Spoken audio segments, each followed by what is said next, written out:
From VTV Channel 6 Studios in downtown Vernal, this is Local Point with your host, Chris Piner. Welcome to Local Point, brought to you by Strata Networks. I'm your host, Chris Piner. Joining me in the studio, we have Tal Ehlers, the Uintah County Emergency Manager, and you've been here before, Tal. Welcome back. Thank you for inviting me back. Well, it's good to have you. Now, last time you were here, we talked a little bit about the CERT program, and this time we want to talk about something just from a little different angle. Is that right? Correct. We've discussed emergency management here in the basin. A lot of people wonder what an emergency manager does.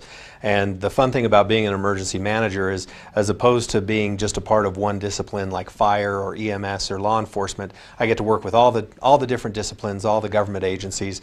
And really what the work is for an emergency manager is to coordinate efforts, preparedness efforts, emergency efforts between the disciplines along with the private sector, with local citizens, try to attempt to create a more prepared environment in which people can live. So if there is a disaster in the area, we can coordinate how the responders go out and work within that, and we can also work to mitigate specific disasters prior to something happening. And there's just very much involved, but it's a really neat occupation. You must always be thinking then of every possible thing that could go wrong, and then in a scenario to fix it, to be prepared for it. Absolutely. You're always thinking of worst case scenarios, and then it never seems to fail that when you actually have an incident, you get thrown a curveball that you had not anticipated, and so at that moment you get to find out how good you think you really are, and right. That's where you turn to the plans you've written, and you get input from local policymakers, the mayors, the commissioners,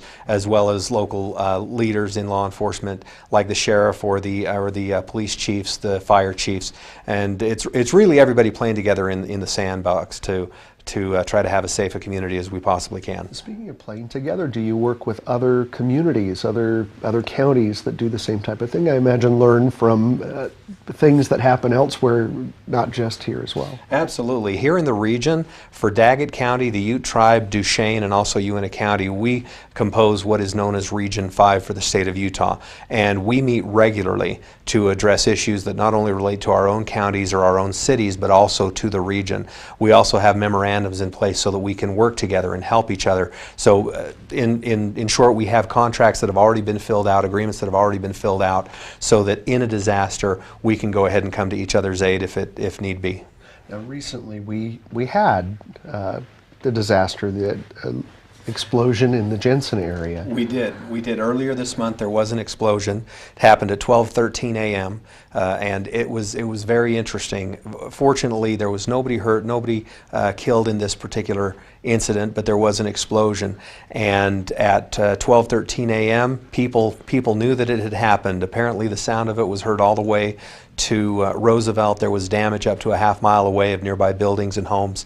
And everybody responded. In fact, the response on that went so well between the three fire departments, Jensen, Naples, and Vernal, that responded to that. The law enforcement agencies, the sheriff's office, Naples, Vernal, and the highway patrol also showed up, as well as Gold Cross EMS. We have wonderful responders here in the basin, and we were able to respond to that and contain that and take care of that situation.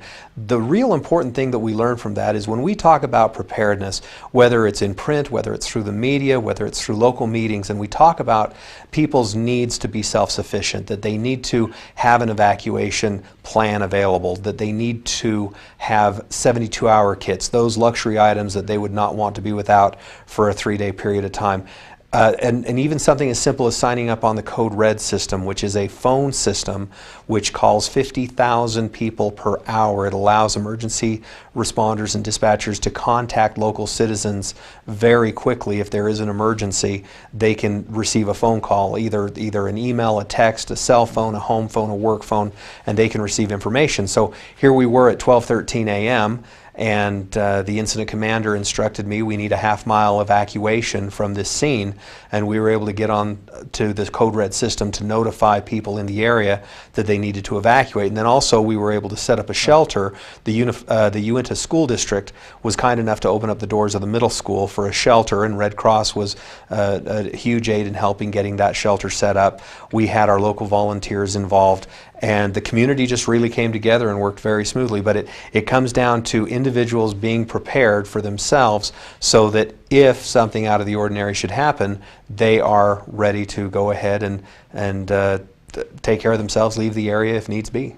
And I think you answered my question. My next question, which was how much of what happened was carried out due to prior planning and preparation, but it sounds like everything, almost everything that happened. You know, it was a really terrific response, and the community came together. They did very well, and it was nice to know that we have that kind of infrastructure, that we have that kind of plan in place, that when we have an incident like that, people know what to do. And once again, Jeremy Raymond with the Uintah County, or I'm sorry, with the Uintah Fire Suppression Special Service District, he was the incident commander on that scene, and he ran a very good operation that morning. Well, I think it's important to know that the preparation ahead of time actually played a role in making things happen the way they did in such a successful way.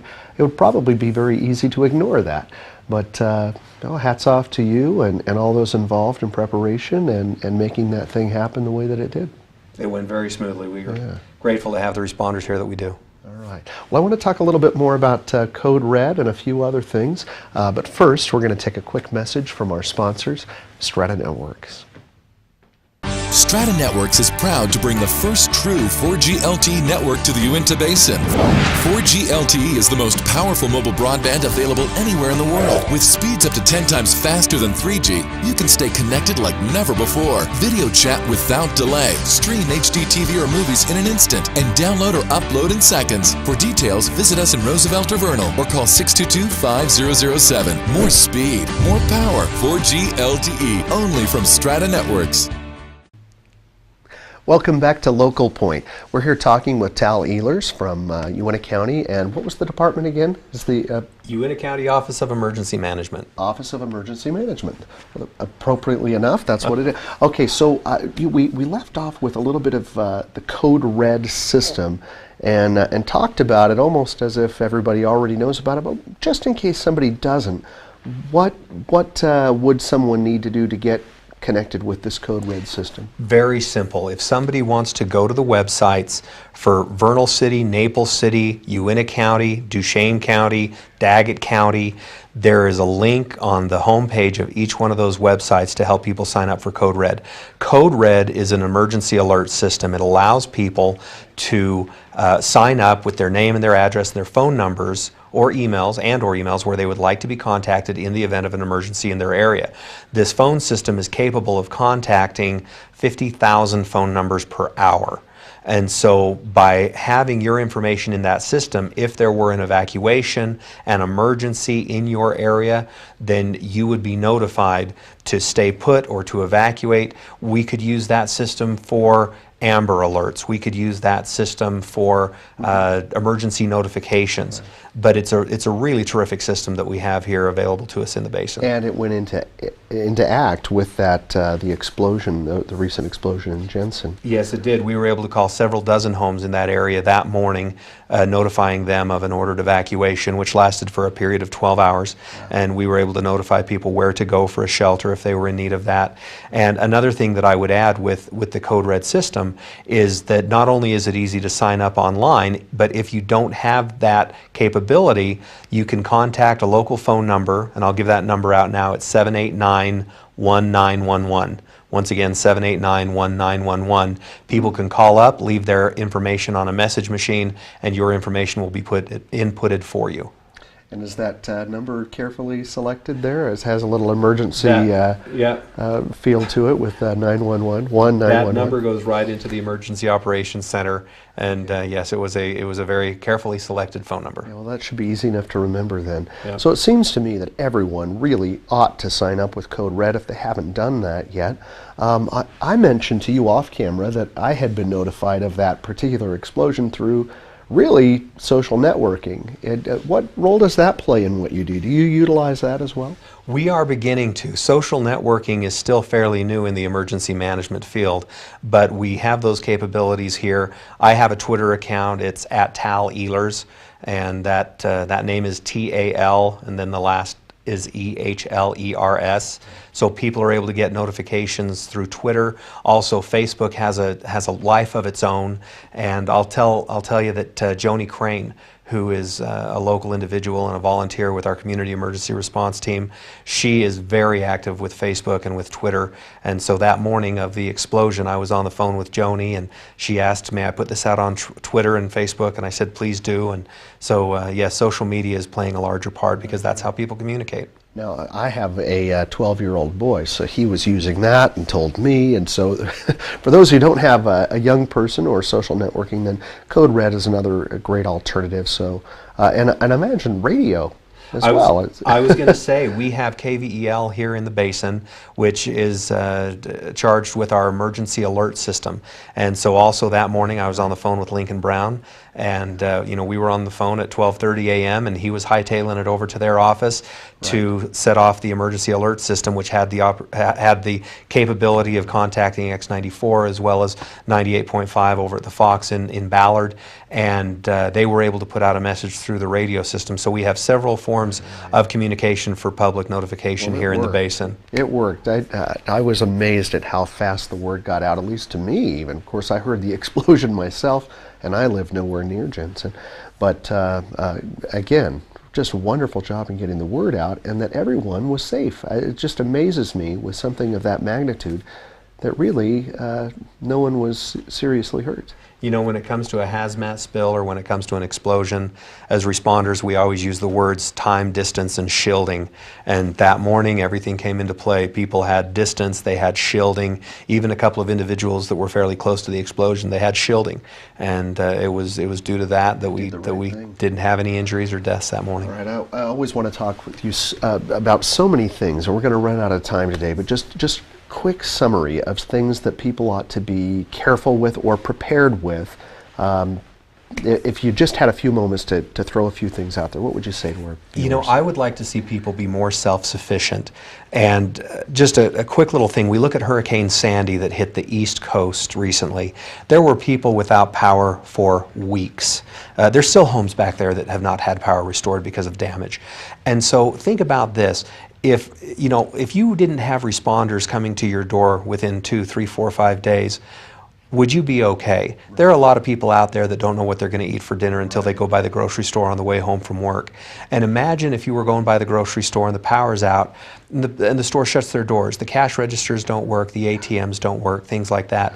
Have your basic necessities at your disposal, at least enough to last for a minimum of 3 days. This is a good pitch for a 72-hour kit. Absolutely, absolutely. Things like food, water, clothing, fuel, those are the things. And when I say fuel, I don't just mean diesel and unleaded. How about wood? How about coal? How about propane for your stove? You know, just food, water, clothing, and fuel. You want to have those because, as we saw in Hurricane Sandy, responders did not get to people after 3 days or 4 or 5.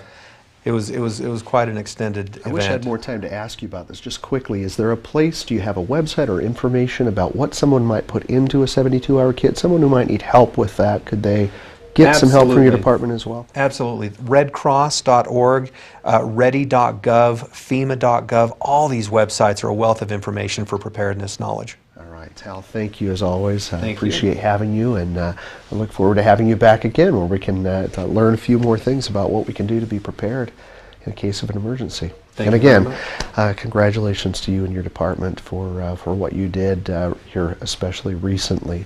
So, may we all be prepared, right? Thank you for watching today's show. That's all for now. Please join us next time right here on VTV Channel 6.